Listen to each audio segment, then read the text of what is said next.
최근 북한 김정은이 핵무기를 무겁지 않게 만드는 경량화나 핵공격 능력 향상 같은 대남 위협 발언을 잇따라 내놓고 있습니다. 더구나 북한의 핵 개발 과정이 과거 중국과 너무나 흡사한 측면이 많아서 김정은의 발언이 현실화할 가능성 높다는 관측마저 나오고 있습니다.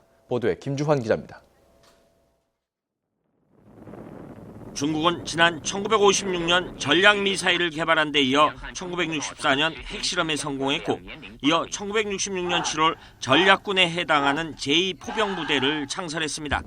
특히 전략군 창설을 계기로 핵무기의 소형화, 경량화, 다종화뿐만 아니라 대륙간 탄도미사일인 ICBM, 잠수함발사 탄도미사일인 SLBM, 다탄두 각계격파 미사일인 MIRV 등 전략 핵무기 3원체제를 갖춰나갔습니다.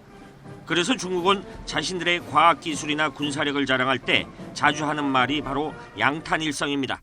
양탄은 바로 원자폭탄과 수소폭탄을 말하는 것이고, 일성은 이를 미사일에 실어 발사할 수 있는 기술력인 인공위성을 지칭하는 말입니다.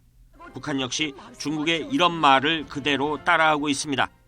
지난달 27일자 북한의 입장을 대변하는 조총련 기관지 조선신보는 2016년 시점에서 북한도 양탄일성의 나라라고 주장하고 나섰습니다.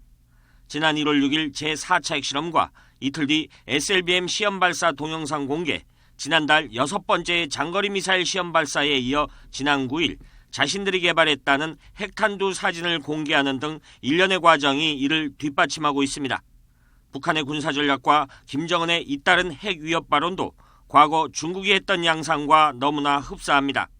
김정은은 지난해 신년사에서 다병종의 강군화를 선언한 이후 핵 능력 강화 발언을 거듭 밝히고 있습니다.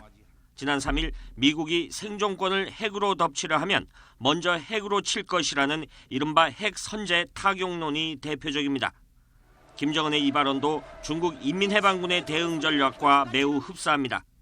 지난 2011년 처음 공개된 중국 인민해방군 내부 문건에는 핵미사일 보유국이 우세한 재래식 무기로 중국의 전략 표적을 공습할 경우 핵무기로 선제 타격한다고 되어 있습니다.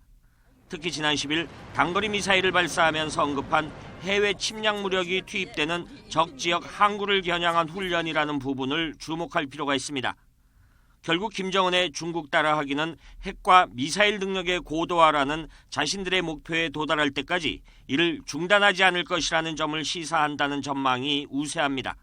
YTN 김주환입니다.